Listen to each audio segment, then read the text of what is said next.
I'll do a quick tutorial on me doing a spec map on this paint. First of all, make sure that it is exported. It is.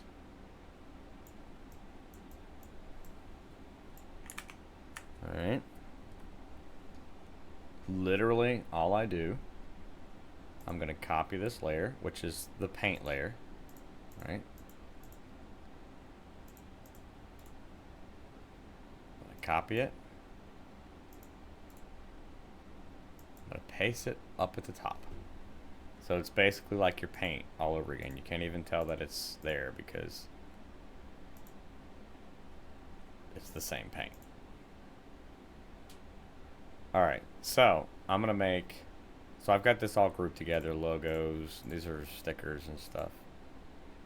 And then this is just stock stuff. Like the car decals and whatnot. So I'm going to highlight all these, go to FX, layer effects. Alright. Then I'm going to overlay it with RGB sliders, because you need these 3 sliders. I'm going to add a little reflectivity and then a little more roughness. So this is going to be not quite fully matte because it's got some reflectivity with it too. I'm not going to do any of the clear coat on this section. And then we're good there. Now I'm going to open up where I've got my livery or the design itself. So we want the white bits. I'm holding control. I'm going to select the black ones, all the white ones, everything but the blue, because the blue I'm going to make metallic.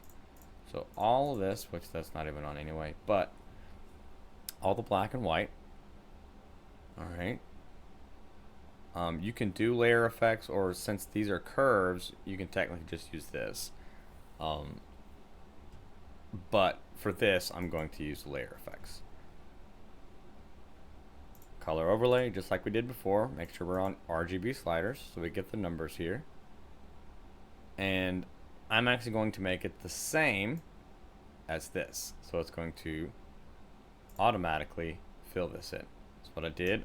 Click, drag, let go over the color, and then click it, and it will fill it in. So if I do it here, click, it'll fill it all in. We don't want to do that. We want to do the green, click it, it fills it in with the green. So now all that is the glossy matte-ish. It's a little reflective matte. That's for the blacks, whites, and all the stickers. Now I'm going to select all the blue.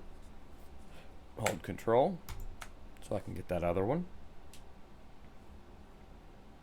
Now this one, because it's got the noise in it right here, I'm going to use this instead of the color overlay.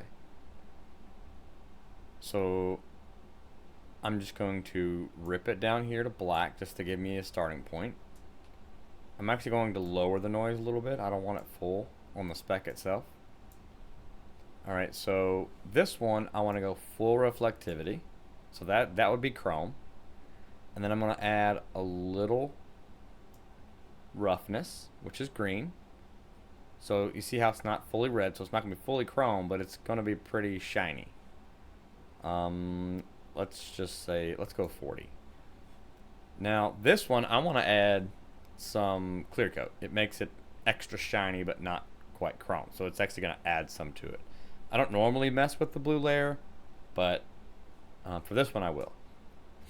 And just a quick rundown, 0 to 15 does nothing.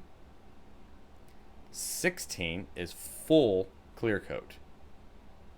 And then about halfway is no clear coat. I don't know the exact number in here that it kind of goes to where it's no clear coat, kind of almost back to nothing.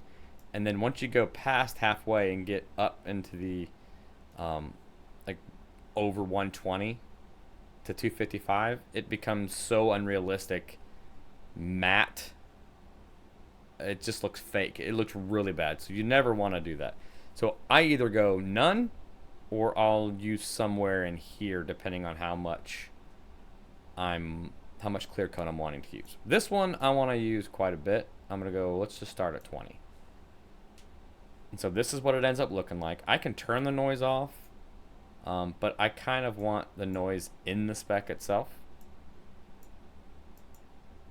So I'm gonna leave the noise on, and see what that does is add some noise into the spec. So now I'm going to export this TGA to the spec map, and it should change if it loaded. There it goes. So see, now we've got this. I didn't realize that was there. That's an easy fix. I can go to logos. Actually, I can control and select, and it'll bring them to them. Aha. So I've got a double layer here. These have an outline, which I don't want. So now that should eliminate that. And it's gone. But I still have it here. So what I actually want to do now is go back to my paint, select that again. Let's remove the extra layer, and then turn off the outline on those as well.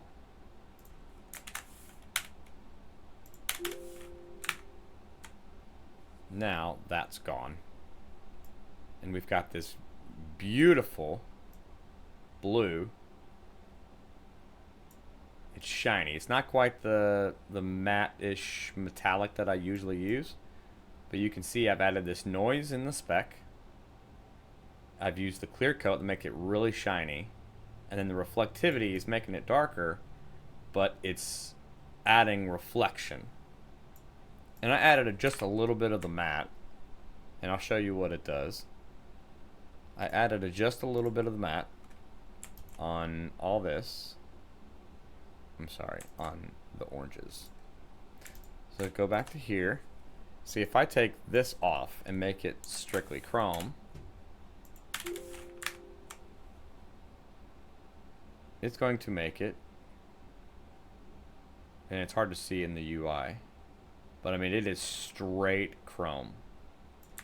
And now if I go back and add a bunch of green, roughness, and export it as a spec map, now watch. It's going to rough it up. But it still has a shine to it because we use the clear coat. So if I turn the clear coat off, watch how much this changes just by turning that off. Boom. It's ugly now because of the noise. But see, I can take this noise off.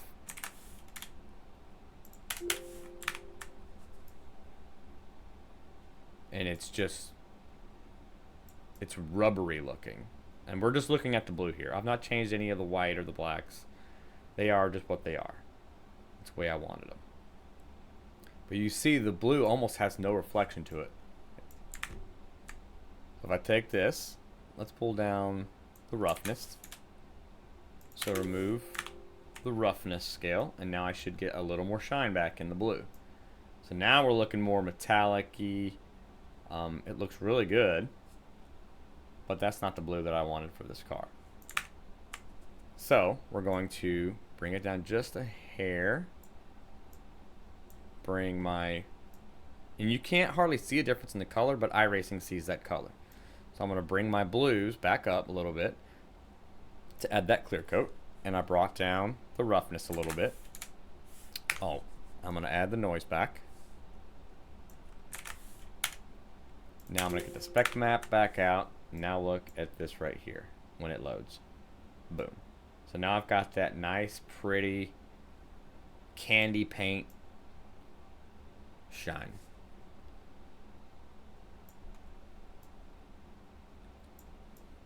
So let's say I'm gonna keep on this now. Let's get rid of this stuff. All right, so let's get back to the blues here. Let's change this.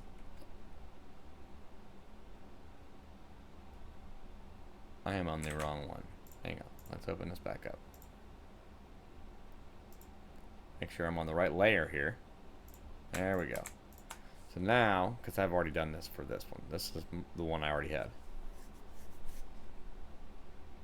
So now, let's take these oranges. Well, it's actually it's the blue layer. Let's just make it black with no noise. What this is going to do is just make it standard gloss. It's iRacing gloss. So you see it's got a little shine to it right in here. It's really hard to see in the UI. There we go. See, it has a little shine. It looks just like the paint that I did. Now, if I take this and make it, let's go full on green. It will make it so unrealistic. It's rubberized. Like there's no reflection on it at all, which is just completely unrealistic. So it's just like dead space, and that's just doesn't look good on a car, because in real life it would never look like that. So I would never go past about halfway on the green. About 130 would be my max, which I rarely even go that high, because when I do a matte black, I will actually use maybe 70 green, and then I'll bring up the reflection, and it just gives a real nice, you see it's not glossy, right? You can see it on the fender here, but it's matte. It's a realistic matte, and that's just how I like to do those. And you've seen chrome. Now see, watch, if I just take just what I just did, now add this clear coat, barely made a change in the paint file, but you can see the difference when it loads. There's a shine to it now. Even though it was matte before, now there's a shine just because of the clear coat. Now if I go to, let's go to 16, that's max. That's max clear coat right there. I believe it's 16, yes. So it's max. So now it just looks glossy because I got matte and then threw I threw the clear coat on top of it, so it kind of just makes it back glossy again. So for the purpose of this, to get that metallic, I go full chrome and then add the matte. So without the clear coat, that will make it a really nice metallic color. That's kind of my bread and butter, because you're adding a lot of reflectivity, but then you rough the reflectivity up with the green layer, and it makes it a metallic instead of just straight mirror shine, which you don't, mirror shines just don't look that great. But then for this one, I'm gonna add the clear coat and the noise just for what I'm going for on this paint. And that's how I'm gonna run it, because it makes it like a candy coat. I've not used this before, but I come up with this and I really like it. So that's the spec map on this car.